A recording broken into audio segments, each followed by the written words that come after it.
Kalau dalam bab dosa, dosa besar misalnya, akbarul kabair ba'dal isyrak billah adalah qatlul mu'min. Jadi dosa terbesar setelah isyrak billah adalah qatlul mu'min. Membunuh orang mukmin. Lalu pertanyaannya adalah kita hidup di negara Indonesia yang penjahatnya ya mukmin atau muslim, yang kadang premannya juga mukmin juga muslim. Lalu kalau kita membela diri, duel gitu dengan penjahat, lalu kita akhirnya membunuh si penjahat tadi. Apakah masuk ayat wa may yaqtul mu'minam muta'ammidan karena dia orang mukmin? Jawabannya adalah Assalamualaikum warahmatullahi wabarakatuh. Nahmaduka ya ghafuru ya syakur wa humma salli wa sallim ala sayyidina Muhammadin wa ala alihi wa sahbihi asma'in amma ba'du. Yang kita hormati bersama, kita cintai bersama Kiai Haji Agus Abdul Ghafur Maimun Zubair wa ahli baiti. Semua guru-guru pengurus Al-Anwar 3 yang kami hormati. Saya banyak sekali baca literatur tentang sejarah Sayyidina Umar. Tapi tidak pernah sefaham malam ini. Karena visualisasinya luar biasa. Saya hanya kecewa dengan Abu Jahal.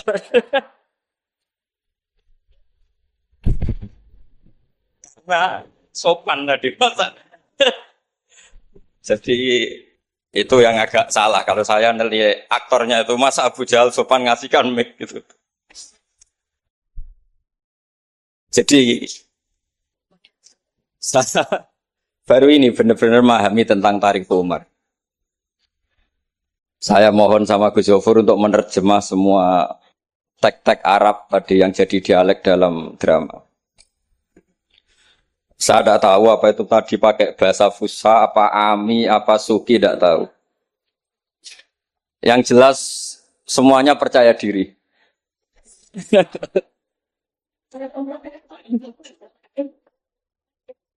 Saya itu masih ingat cerita guru saya ketika masih sekolah, masih kecil.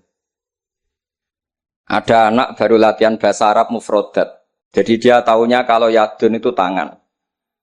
Kalau anta itu kamu. Ya kalau jalan ya saroh. Kalau kepala ya roksun. Kalau saya ya ana. Ketika dia baru ahli mufrodat, di Arab kepalanya diusap-usap sama orang Arab. Kata si santri tadi, ya syekh, yadun anta, saroh-saroh. Rok si ana katanya. Ya artinya sama. Jadi ya syekh, yaitu yadun anta berarti tangan Anda, saro-saro. Terusannya itu ala rosian pada kepala saya. Jadi dia belum bisa mengatakan misalnya yaduka ala rosi, tapi ya yadun anta, saro-saro, ala rosian. Nah semoga semua dialek tadi nggak termasuk kategori yang itu. Saya dulu sekolah kakak kelasnya Gus Zofur itu ya punya teman kalau dimarahi di kelas itu bilang, Gus tadi saya dimarahi di depan alladzina aja. Jadi apa maknanya alladzina katanya? Katanya di depan orang apa? Banyak. Karena setiap ngaji alladzina wong akeh. Jadi kalau dimarahi di depan publik berarti dimarahi di depan alladzina. Nah ini kapan? Saya tadi pamit sama Gus Zofur itu kapan-kapan bisa disewa enggak Gus? Bisa kan? Ini menurut saya masalah yang lumayan serius. Saya pernah didolani lah sama Habib Soleh Alatas dari Tegal. Ternyata kru dari TV7 atau kru dari Khazanah sering juga minta masukan dari beberapa narasumber untuk memberi penjelasan tentang tarikh sebenarnya misalnya tentang Umar. Di sini biasanya khas ulama itu dilematis karena kalau ngasih biasanya pemeran perempuannya benar-benar perempuan. Jadi resikonya kalau cantik itu nanti jadi masalah ikhtilatur rijal wan nisa. Kalau tadi enggak, karena Anwar tiga mungkin. Atau mbak-mbaknya enggak mau berdampingan dengan Abu Jahal, enggak tahu tadi. Jadi saya enggak tahu tadi pertimbangannya itu fikhan atau apa trauma ya, karena takut itu.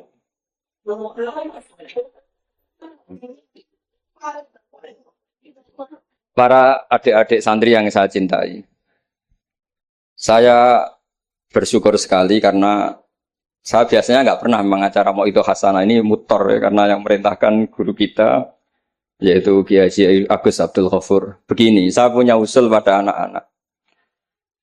Saya bagaimanapun sangat mencintai Pondok Al Anwar. Saya usul sama anak-anak, terutama yang putra ya, supaya tetap menghafal fikih. Jadi kalaupun ditakdir nggak bisa berbahasa Arab kayak tadi, kayak Abu Jahal dan siapa tadi, Sayyid Hamzah dan sebagainya, setidaknya menghafal ahkam fikih, al-ahkam al-fikih. Jadi saya mohon muhafadzahnya itu tidak hanya Quran lafdzon wa tilawatan, tapi menghafal ahkam. Ini penting sekali karena kelebihan kita di kampus. Ini pengalaman saya kerja di kampus. Keunggulan kita adalah kita ini hafal kepastian hukum fikih. Jadi misalnya Kangkang harus hafal meskipun nggak bisa baca teksnya, kalau iddatul mutafa'an hazaujuha itu arba'ata asyuri wa asyra. Kalau dia min dzawatil hamli wa ulatul ahmali ajaluhunna ayyatu'na hamlahun dan sebagainya dan sebagainya. Ini penting sekali karena ternyata yang saya baca, beberapa orientalis atau beberapa orang barat itu masuk Islam itu karena Islam itu dianggap hukumnya itu detail. Termasuk mengatur pernikahan, perceraian, tata kelola ekonomi, tata kelola negara dan sebagainya dan sebagainya. Saya pernah ditanya menyangkut ekstremis. Kalau dalam bab dosa besar misalnya, akbarul kabair ba'dal isyrak billah adalah qatlul mu'min. Jadi dosa terbesar setelah isyrak billah adalah qatlul mu'min, membunuh orang mukmin. Lalu pertanyaannya adalah, kita hidup di negara Indonesia yang penjahatnya ya mukmin atau muslim, yang kadang premannya juga mukmin juga muslim. Lalu kalau kita membela diri duel gitu dengan penjahat, lalu kita akhirnya membunuh si penjahat tadi, apakah masuk ayat wa may yaqtul mu'minam muta'ammidan karena dia orang mukmin? Jawabannya adalah kitab fikih itu menyediakan bab namanya kitabus siyal, bahwa mangkutila duna mali fahuwa syahid, mangkutila duna ahli fahuwa syahid. Orang yang duel dengan penjahat kemudian dia mati adalah dia mati syahid. Dan dia kalau terpaksa membunuh, tentu ada aturan-aturannya ya, dengan tertib yang ditentukan di kitab-kitab fikih. Itu penjahatnya damnya itu muhaddar, sehingga dia tidak kena kisos si sahibul bait tadi yang punya rumah tadi. Sehingga dengan fikih-fikih yang detail saya harapkan santri sarang, karena dulu Mbah Zubair itu ma'ruf bil faqih. Saya sering kalau ngajar cerita bahwa misalnya Gus Zofur ngaji sama Mbah Mun ngaji sama Mbah Zubair ngaji sama Mbah Fakih Mas Kumambang, Mbah Fakih ngaji sama Mbah Mahfud Termas. Lah Mbah Mahfud ini muridnya Sayyid Abi Bakar Sato, Sohibul Li'anah. Sayyid Abi Bakar Sato punya kakak namanya Sayyid Umar Sato. Itu dulu kiainya mbahnya Mbah Mun itu, Ahmad Su'aibin. Itu dulu berwasiat kalau ngojlok adiknya Sayyid Abi Bakar Sato yang punya kitab I'anah itu, serana gunane mulang kitab gede-gede, yang penting apal. Akhirnya kita ini korban konsepnya Sayyid Umar, jadi disuruh muhafadzah. Karena memang harus hafal, jadi mahfudot saat tadi jagoan sama Gus Zofur. Apa ingat ketika dulu muhafadzah? Karena kalau kita muhafadzahnya alfiyah itu gurunya bisa kita akali. Kalau kita pura-pura guru itu biasanya malu nyemak pakai kitab karena dikira nanti tidak hafal. Akhirnya murid-murid tahu, mesti kebut ya Gus, enggak mesti bingung. Jadi ada trik. Ya akhirnya betul anak-anak kebut terus gurunya semuanya terus wes pun Pak. Jadi bisa diakali juga akhirnya ya lolos. Terus cerita kedua ini kisah nyata. Saya dulu itu dengan Gus Zofur musyawarah, Fathul Mu'in, macam-macam. Pernah digojlok sama bapak. Aku masuk krungu kon alim fikih ambek Gus Zofur makili Anwar, tapi aku ora percaya kon iso jawab pertanyaan. Napa, Pak? Itu ada seorang imam lupa baca Fatihah, langsung baca Sabbihisma rabbikal a'la. Kemudian makmum bilang subhanallah. Karena si imam tadi hanya hafal tadi 3 juz tadi. Itu enggak pede. Ganti wadduha. Wadduha makmumnya masih bilang subhanallah. Akhirnya ganti surat yang dia pasti benar, yaitu ganti kulhu. Karena dia dikira kalau surat panjang itu salah. Akhirnya diganti kulhu masih subhanallah. Lalu makmum tahu ini enggak ada solusinya kecuali dijelaskan secara jelas. Orang maca Fatihah.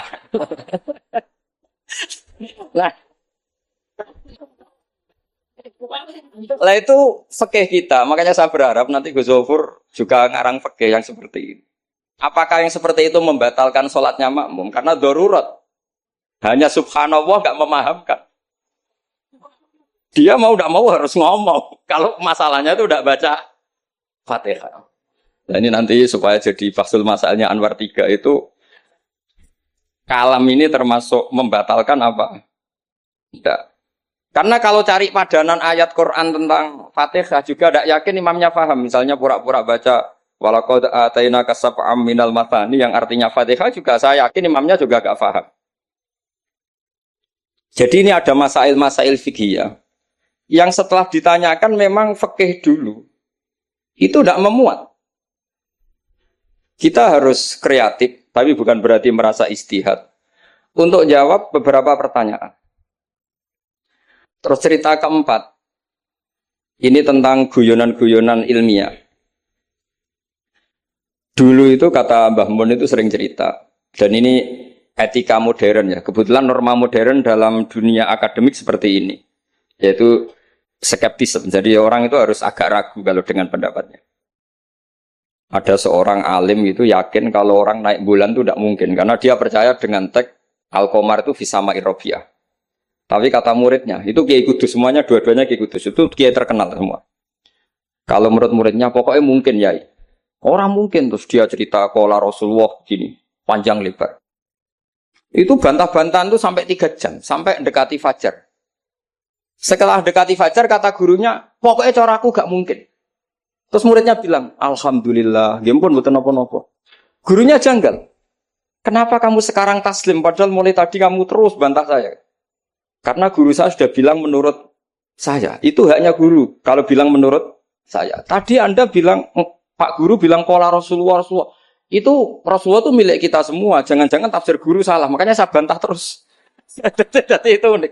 Tapi kalau sudah menurut saya, ya sudah itu menurut guru. Kalau tapi bilang kalau kola Rasulullah gini-gini, bisa saja guru salah dalam menafsirkan kola Rasul. Ini penting sekali dalam ulumul Quran. Saya yakin Gus Zofur lebih tahu. Misalnya begini. Saya sering kali digugat oleh para saintis. Pak Bahak, dalam proses embriologi itu tidak ada min alakir segumpal darah. Yang ada dalam embriologi itu, alak itu ya semacam zigot yang nempel di dinding rahim. Kemudian itu yang nanti jadi janin. Kalau segumpal darah ya orang keguguran. Nah, terus saya tanya, apa ada di Quran itu segumpal darah? Kata dia ada min alakin. Saya bilang, saya ini hafal Quran, tidak ada kata segumpal darah. Kalau min alakin ada kata saya. Terus, tapi kata kiai-kiai itu begitu apa? Ya tapi tetap Qurannya itu min alakin, bukan segumpal darah. Yang ada segumpal darah itu terjemahannya, bukan Qurannya kata saya. Ini penting saya utarakan. Nanti kalau terbukti secara sains bahwa nggak ada proses embriologi itu segumpal darah, itu yang salah bukan Qurannya, tapi kita yang mengartikan bahwa alagen itu segumpal darah. Sehingga kalau kamu mengartikan alagen segumpal darah, kamu harus bilang ini menurut saya, bukan menurut Allah dan Rasul. Nanti kalau kamu bilang segumpal darah menurut Allah dan Rasul, berarti kalau penelitiannya salah, yang salah Allah dan Rasul. Meskipun tentu sesuai ilmu balaghah bisa saja min alagen benar-benar maknanya segumpal darah, hanya untuk litahjin atau untuk litakbeh supaya manusia tidak sombong diceritakan dia diciptakan sejenis segumpal apa? Darah. Bukan harus materinya dari segumpal darah, tapi sejenis itu. Ya untuk supaya manusia tidak sombong. Bisa saja kalau secara balaghah demikian. Ini kembali ke Umar. Tadi saya ketika melihat drama Umar tuh, Sayyidina Umar itu berkali-kali punya pendapat. Karena beliau tuh sering solid, sering akurat, sampai penggemar beliau menghentikan hadza maro'a Allah wa ro'a Umar.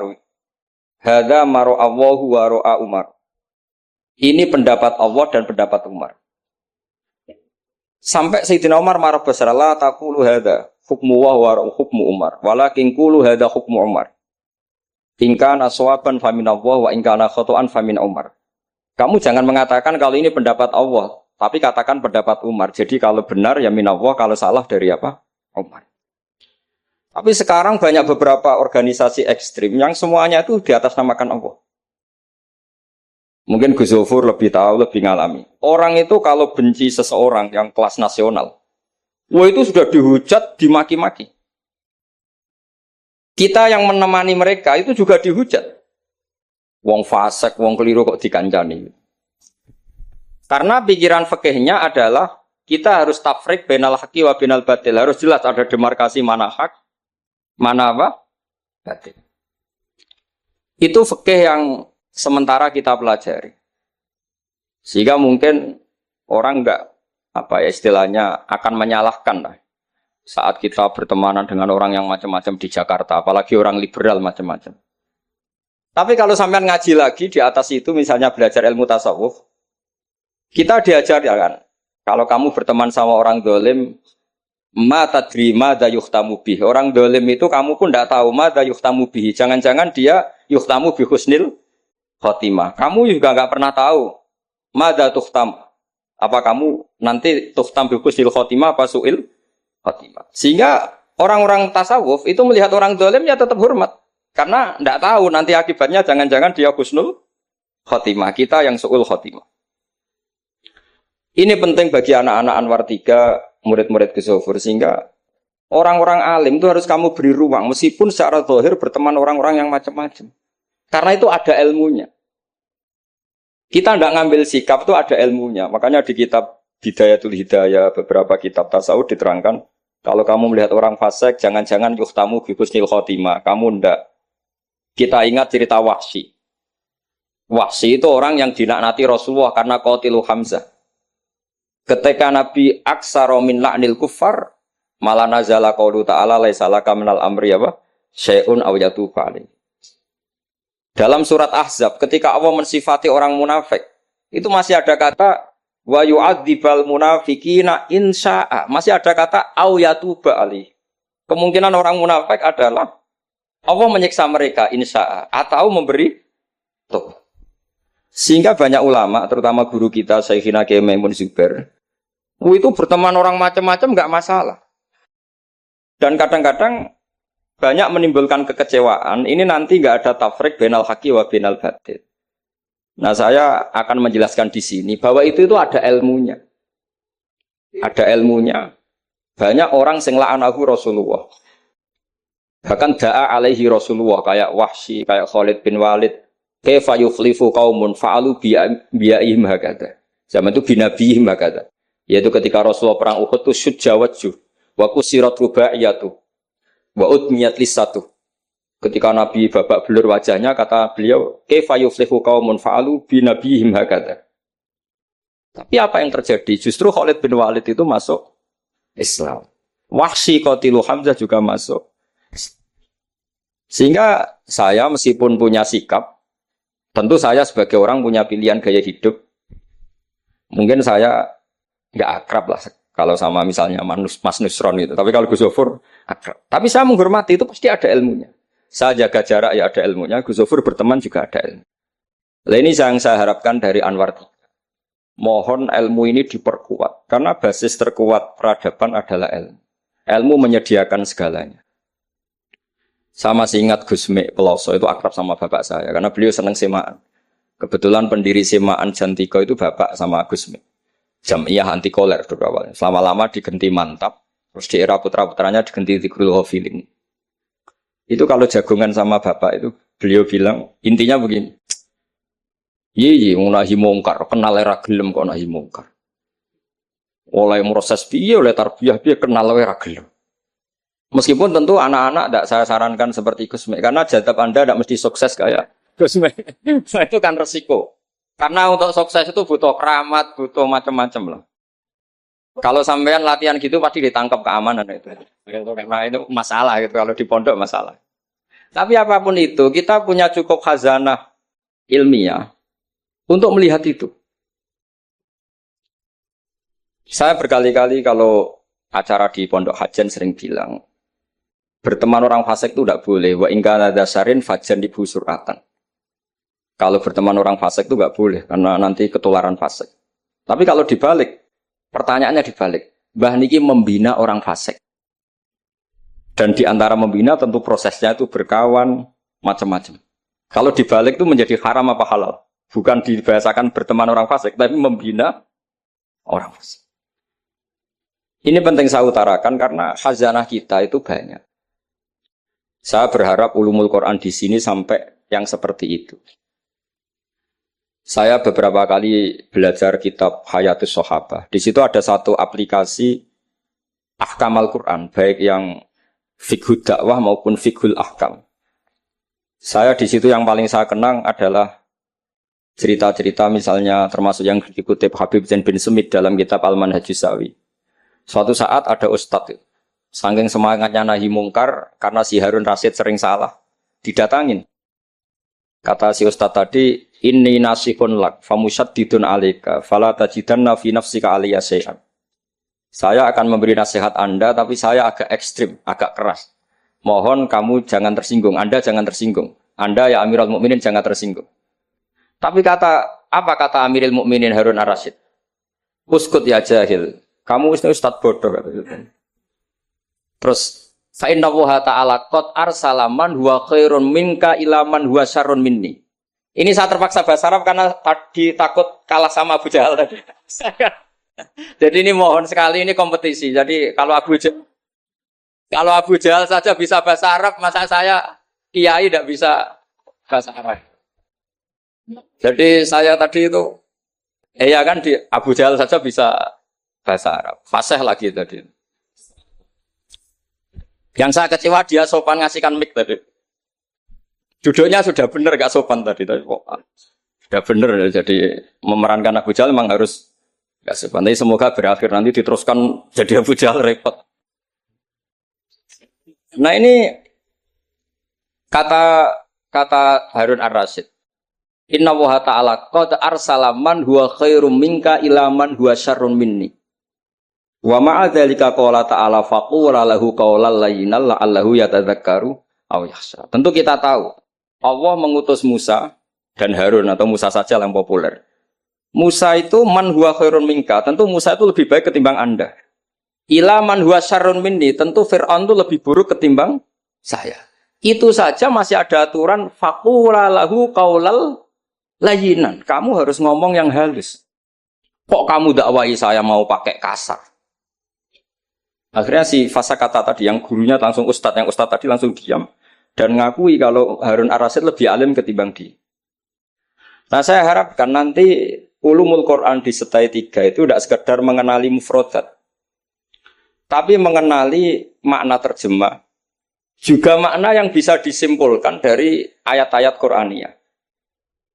Sehingga nanti keyakinan saya ya, apapun berubahnya zaman, nanti Quran itu tetap bisa dibaca kalau cara maknani seperti itu.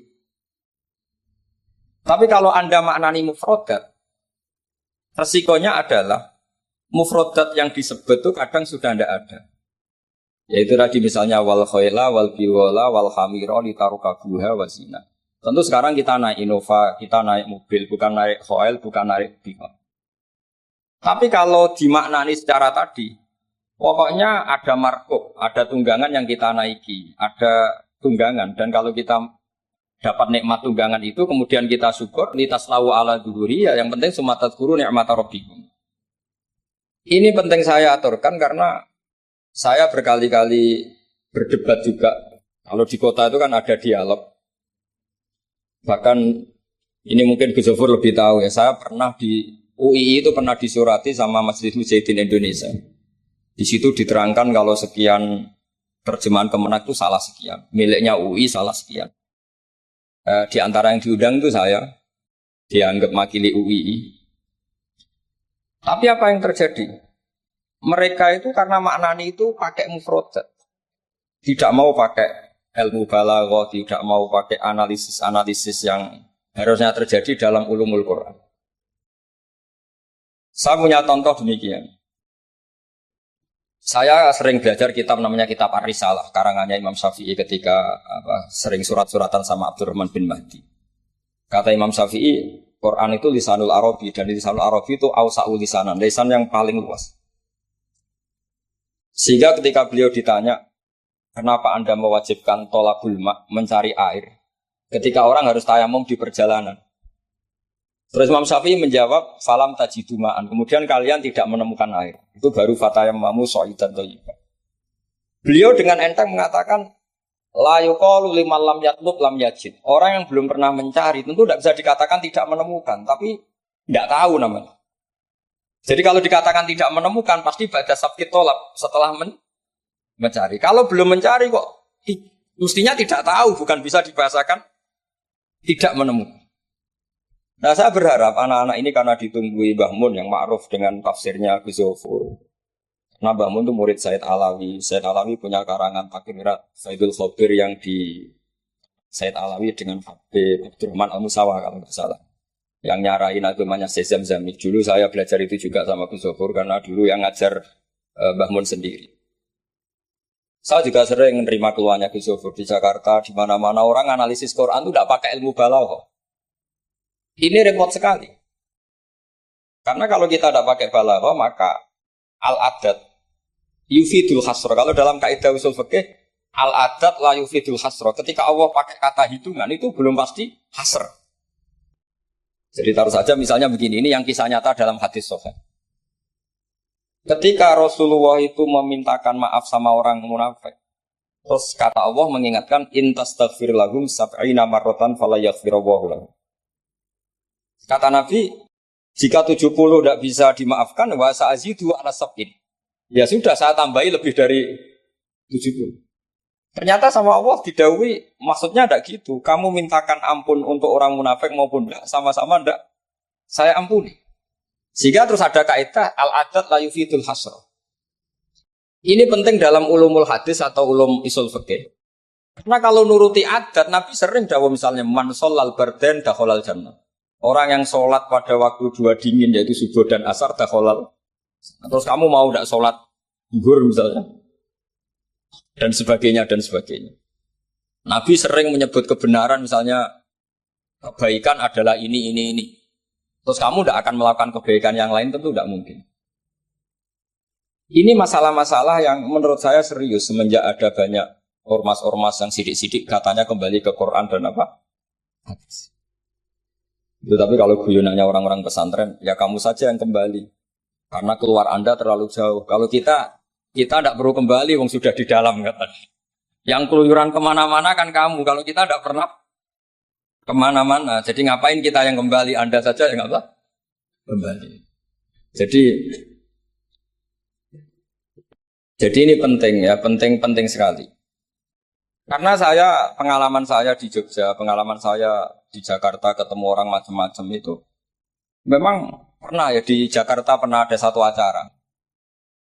Ya acara seperti ini. Itu yang datang seorang kiai yang ya biasa pakai sarung, ada yang pakai celana.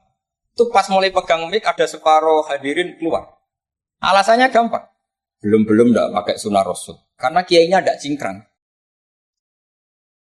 Itu sudah keluar separuh. Ketika saya ditanya, Pak, kenapa Anda masih mendengarkan mereka? Mereka tidak mengikuti sunnah Rasul, mereka tidak cingkrang.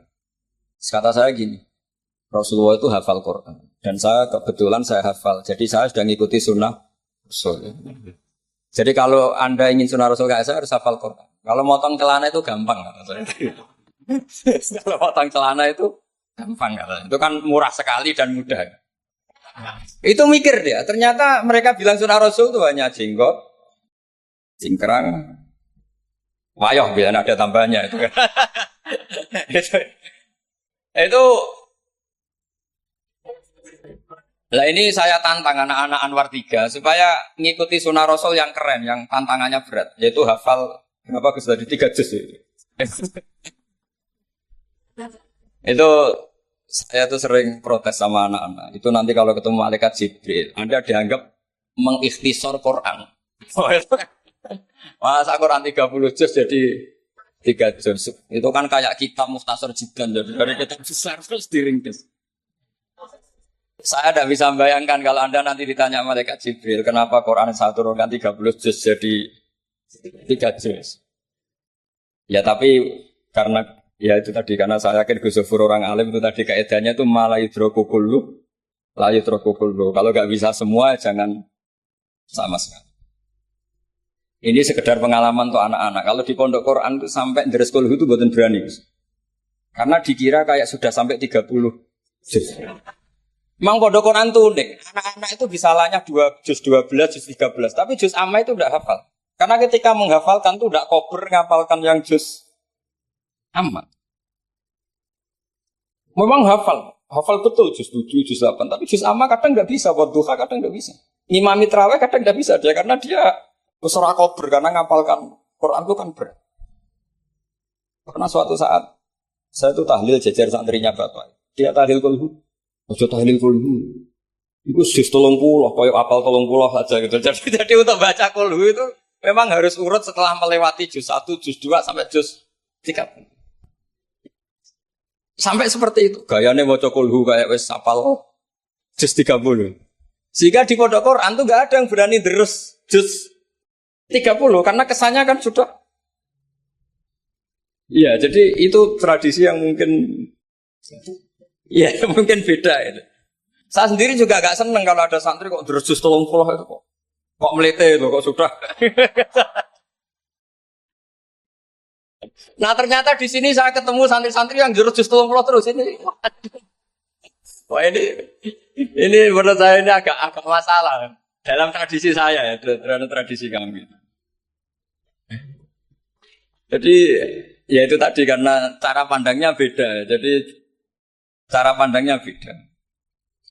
Tapi saya berkeyakinan memang saya sering ketemu Gus Iit adiknya Gus Zofur. Beliau sering cerita ke saya, Gus kalau bisa nanti sarang itu semacam kayak Islamic Center. Karena kita tahu semua kayak apa alimnya Gus Naji, kayak apa alimnya Gus Zofur, alimnya putra-putra Mbah Mun. Sesuai bidang spesifikasi ilmu masing-masing. Saya sering dinasihati yai bahwa semuanya itu ada ilmunya. Tadi misalnya Anda tidak tegas sama orang fasik, itu ya ada ilmunya. Karena mungkin kita tawaduk, la nadrima yuftamu bihi. Kita tidak tahu si fasik tadi yuftamu bi apa, kita tidak tahu. Kita sendiri nggak pernah yakin kalau kita nuftam misalnya bagus nih Fatimah. Saya kalau di Jogja ketemu orang liberal, ketemu orang macam-macam, saya pakai ilmu itu. Tapi kalau saya ngaji di pesantren pakai ilmu at-tafriq bainal haqqi wa bainal batil. Kalau santri baik ya tak puji, kalau yang enggak baik ya. Tapi yang jelas ya tak saboyong. Karena pondok saya bilang enggak punya adat boyong. Kata bapak, hak kena keramat, santri sing beling dilalak boyong, tapi jogeman boyong gitu. Jadi berarti karena kalau musuhnya boyong berarti tidak keramat karena pakai kriteria fikih tadi, pakai. Ini penting saya aturkan karena jangan sampai khazanah, kearifan wali songo yang kancanan orang macam-macam. Ada 7 hari ya diterima, 40 hari ya diterima. Zaman itu ya enggak diterima sebagai khurafat bid'ah ya enggak. Sehingga menurut saya wali songo itu adalah panutan di mana itu semuanya diselesaikan bil ilmi.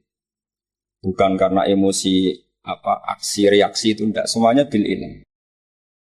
Saya pernah baca kitab Al-Minanul Kubur karangannya Imam Sa'roni. Beliau cerita sebagian ilmu itu sudah keluar dari afdholiyah karena satu kondisi. Misalnya sebaiknya amal itu sirron. Tapi kenapa guru-guru kita Mbah Mun sendiri sering pengajian besar, Gus Zofur, banyak lah yang mau acara besar. Saya sampai sekarang nggak pernah punya acara besar. Wiling-wilingan saya yang pengagum sirron gitu. Tapi ternyata di kitab-kitab kita, kata Abdul Hasan Asadili mengatakan a'linu bito atikum kama yatadzaharu ghairukum bil ma'asi. Maksiat di Jakarta di mana-mana begitu ekstrim, dangdut begitu terbuka, diiklankan besar-besaran. Tapi kalau pengajian nggak besar-besar, dulu itu pengajian itu nggak ada yang besar karena mahal. Dulu orang soleh itu ciri utamanya adalah khifatul ma'unah, biayanya sedikit. Sekarang Karena mereka besar-besaran menyebarkan maksiat, kita akhirnya kata Abdul Hasan Asyadzili, kamu kalau taat harus iklan, a'linu bi taatikum. Kalau taat harus dipertontonkan.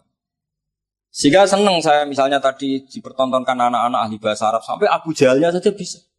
Wah, itu kan satu prestasi yang luar biasa. Kalau Abu Jahalnya saja alim, apalagi yang tidak Abu Jahal. Apalagi Abu Jahalnya tadi sopan. Wah, itu bagus sekali itu. Itu pasti Abu Jahal kecewa itu diperankan orang yang sopan. Itu udah gue banget katanya. Itu pasti kecewa. Abu Jahal itu pasti kecewa. Jadi ini penting ya, karena kita punya guru yang al-mutabakhir. Seperti Mbah Mun, seperti Gus Zofur. Jadi kita harus baca kitab tuh banyak. Oke, ada haram yang kita tegas. Ada halal yang kita tegas. Misalnya al-halalu bayyinun wal haramu bayyinun. Tapi selalu ada masalah yang wa bainahuma umurun mustabihatun. Ada sesuatu yang memang dari awalnya enggak jelas. Kalau sesuatu itu enggak jelas, kita harus bersikap enggak jelas. Jangan sesuatunya enggak jelas, kita sikapnya jelas. Ini penting kalau aturakan karena sekarang tuh orang banyak yang ekstrim dengan dalih ilmu. Kadang dengan dalih qala Allah Ta'ala, qala Rasulullah. Itu pesannya Sayyidina Umar. Kalau bisa jangan. Karena makna yang tasreh, makna yang eksplisit, makna yang sorry seperti itu, jangan-jangan subjektivitas Anda. Seperti tadi si Ustadz tadi, ketika dia tegas, dia seakan-akan bawa mandat Tuhan, kalau saya harus kulil haqqa walau kana murron, misalnya seperti itu. Tapi setelah diingatkan Harun ar-Rasyid, bahwa Musa yang termasuk Afdalul Khalqi tentu, termasuk orang-orang pilihan, ternyata masih disuruh sopan hanya kepada siapa? Fir'aun, yang jelas toh. Ini pelajaran bagi kita, makanya saya ketika datang di acara Mbak Najwa itu, mungkin yang saya agak beda, itu kalau Pak Quraisy Shihab kata Mbak Najwa itu kan kalau cerita nulis buku katanya kami, karena takut kalau bilang saya tidak mewakili guru-gurunya, tidak mewakili ulama-ulama dulu. Tapi kalau anak-anak Anwar 3, tidak harus seperti itu, boleh tidak apa-apa kata saya. Jagani nak salah, itu sing salah sampai antok. Itu kalau musonep ngarang kitab bilang kami, itu Gus Zofur ke bawah nanti. Jadi saya itu dalam konteks itu udah sependapat. Karena resikonya tinggi sekali. Misalnya ngarang bahasa Arab bilang kami jebule tadi yadun anta, saro-saro ala rosi anak gitu kan. Itu fatal sekali. Terus ini yang terakhir karena saya tabarruk sama para sahabat. Ketika tahun kedua, tadi Gus Zofur menyinggung perang Badar. Ketika tahun kedua, itu baru kedua dari Hijriah. Itu para sahabat itu sudah banyak yang hafal Quran. Dan paham, padahal baru tahun kedua. Yaitu yang bawa itu Mus'ab bin Umair.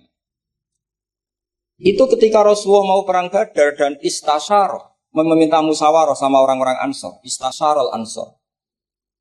Karena orang Ansor itu hanya punya kompensasi. Jika engkau ya Rasulullah ke Madinah, Yasrib dulu, maka kita akan melindungi engkau sebagaimana kita melindungi nisa'ana wa abna'ana. Tapi masalahnya perang Badar itu Rasulullah harus keluar dari Madinah. Rasulullah sehingga khawatir jangan-jangan orang Ansor tidak berkomitmen dengan perjanjian itu, karena itu di luar apa? Perjanjian, karena sudah keluar dari Madinah. Ketika istasyarul Ansor, apa kata itu Mikdad bin Aswad, ada yang nulis Mikdad bin Amr karena bapaknya namanya Amr, cuma dia masyhur disebut Mikdad bin Aswad. Ada rawi yang mengatakan itu Sa'd bin Mu'adz, tapi yang jelas itu Mikdad bin Aswad. Ini ingat ya, tahun kedua dari Hijriah. Apa kata Mikdad? La naqulu laka kama qalat Banu Israil fathab anta wa rabbuka faqatila inna hauna qa'idun. Walakin idhab anta wa rabbuka faqatila inna ma'akuma muqatilun. Ya Rasulullah, kamu jangan khawatir kalau kita ini pecundang kayak orang Bani Israel. Orang Bani Israel itu kurang ajar sekali. Mereka yakin kalau Musa itu orang hebat. Dan tentu Allah adalah zat yang super. Ala kulli syai'in. Kalau Allah itu superior, kemudian kamu kenapa susah-susah ngajak kita? Buat jenengan sama Allah datang ngelawan Jababiro, tak tunggu beritanya. Itu kadang-kadang santri sekarang ya kayak Bani Israel. Itu kalau ngerti kiainya keramat, misalnya Gus Zofur lari seminar keramat, terus kiai itu juga serau usah diaturi gitu. Jadi kadang keyakinan itu ya salah. Seperti tadi, Nabi Muhammad itu para pangeran, nak perang rasa dibantu, kan bisa melibatkan Jibril, Israel kan selesai. Itu bisa fatal kalau seperti itu. Banyak loh, kiai-kiai keramat ngeluh itu karena santrinya terlalu kultus keramat, terus santrinya orang mikir kiai ini. Ini buatan nyindir, fakta gitu, terus biasa mawon. Dan terus menurut saya itu tradisi yang salah. Kalau di Sidogiri itu santri yang paling miskin pun, misalnya akhir sana, tapi nggak perlu ditiru. Kecuali itu orangnya ikhlas nggak perlu ditiru. Itu misalnya santri satu sih urunan 10.000-an, 20.000-an diaturkan gurunya. Karena adat Madura itu panen jagung ya gurunya punya hak, panen apa saja ya gurunya. Itu nggak nunggu kaya. Kalau adat sana kan nggak nunggu jadi alumni, jadi kaya baru ingat kiainya. Itu kalau tepahan kiainya sudah meninggal kan terus repot gitu. Itu kata orang tadi siapa itu Mikdad bin Aswad. La naqulu laka kama qalat Banu Israil. Fadhab anta wa rabbuka faqatila inna hauna qa'idun. Walakin idhab anta wa rabbuka faqatila inna ma'akum muqatil. Tapi silahkan ya Rasulullah engkau berangkat. Kita akan mengikuti engkau ikut perang. Artinya apa? Mereka bisa memahami Quran, meskipun itu kisah tentang Bani Israel. Mereka tahu sindiran Quran, mental yang benar kayak apa, yang salah kayak apa. Dan itu yang ditiru kitab Fathul Mu'in. Misalnya kitab Fathul Mu'in menulis begini. Misalnya, waktu sannu misalnya, as-sholat binasatin. Atau wa yusannu nasatun di sholatin. Disunatkan kalau mau sholat itu sumringah, kelihatan happy, kelihatan senang. Wa yusannu nasatun di sholatin. Terus di penjelasannya sederhana. Fa inna Allaha ta'ala dzamma li tarikihi wa qala wa idza qamu ila sholati qamu bisa. Kalau mau sholat itu harus kelihatan sumringah, happy, kelihatan senang, isyik, bronto mau sholat, mau ketemu Allah munajat. Karena Allah itu mengkritik orang yang meninggalkan nasyat. Yaitu kalau mau sholat aras-arasan. Terus beliau menyitir wa idza qamu ila sholati qamu besar. Sehingga ketika kita baca tentang orang munafik, bukan berarti terus orang munafik di sana, kita di sini. Seakan-akan kita terbebas dari sifat orang apa? Itu bukan da'bu ulama'ina, bukan ahwal ulama'ina. Ahwal ulama kita ketika baca Quran adalah otomatis kita memahami. Dan memahaminya itu bisa mafhum yang luar biasa, kayak tadi. Kayak yang saya ceritakan tadi, Harun ar-Rasyid, kayak siapa tadi, Mikdad bin Aswad, dan kayak tadi Fathul Mu'in misalnya. Sama dengan model-model karangan Imam Ghazali. Imam Ghazali kalau ngarang kitab itu sebenarnya sederhana. Setelah kita teliti itu semuanya ya sederhana sekali. Artinya ayat yang dikutip itu sering kita baca. Tapi beliau secara indah, secara menakjubkan, itu bisa ngambil kesimpulan yang luar biasa. Saya punya kitab Mufrodat yang dikarang oleh beberapa ulama.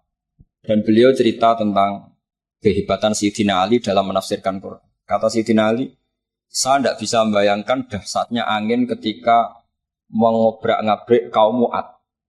Karena anginnya angin balilo, tidak terkendali. Ya, karena Allah punya tradisi begini, kata Sayyidina Ali. Wa im min syai'in illa indana khazainuhu wa ma nunazziluhu illa biqadarin ma'lum. Segala sesuatu itu terukur dan saya turunkan juga dengan ukuran yang pas biqadarin ma'lum. Tapi ketika Allah mensifati angin yang untuk kaum Ad disebut birihin sorsorin atiyah. Atiyah maknanya balilo, pakai tak. Ya, pakai tak. Terus yang sebagian ayat tentang Nabi Nuh. Inna lamma taghal ma'u hamalnakum fil jariyah. Togho itu maknanya lacut. Jadi air sudah gak terkendali, kayak di luar kendali malaikat.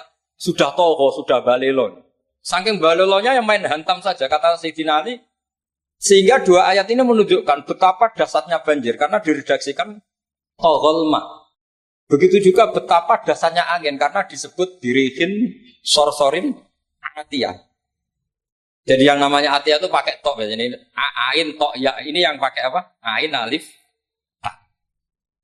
Jadi dari mufrodat ini kelihatan bahwa benar-benar dahsyat. Karena Allah punya adat segalanya terukur. Ternyata di situ disebut tohornya semuanya sudah keluar dari apa? Ukuran.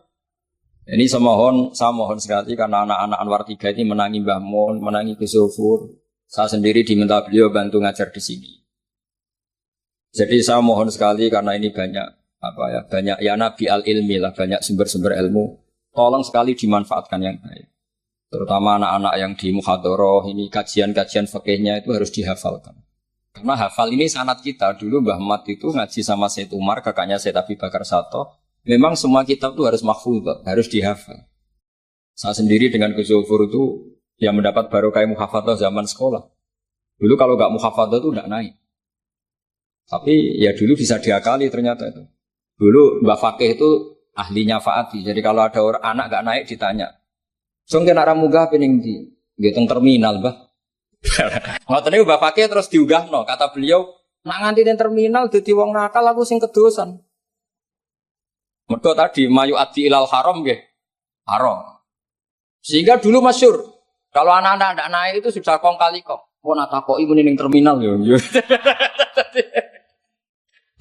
Karena kiai itu mesti pantangan. Taman kalau nggak percaya coba aja. Anak yang nakal mau boyong terus disowankan Gus Zofur. Gus, nak jenengan boyong balik mereman malih.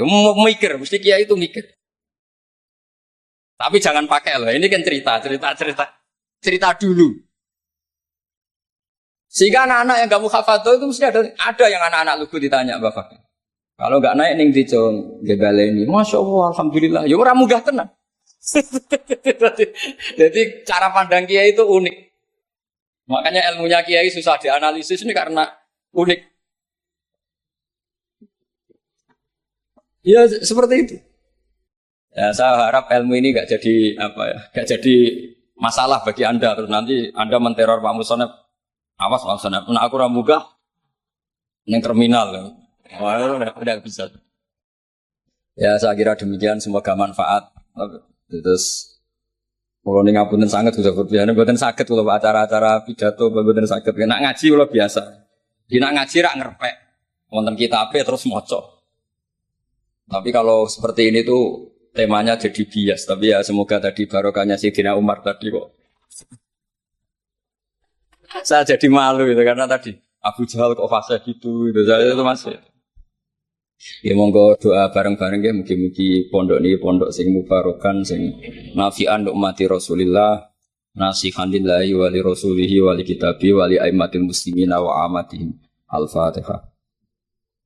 Bismillahirrahmanirrahim. Alhamdulillahi rabbil alamin arrahman. Ya kana abudu wa ya kana nasta'in. Shallatu Bismillahirrahmanirrahim. Nahmaduka ya ghafur ya syakur wa salli wa sallim ala Sholli ala khalidika Ibrahim wa nabiyyika Musa Sofika Islam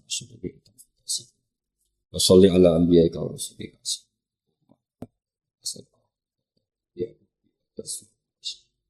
ya Allah tarud bihal fitnah wa tarud bihal fitnah wa tarud bihal fitnah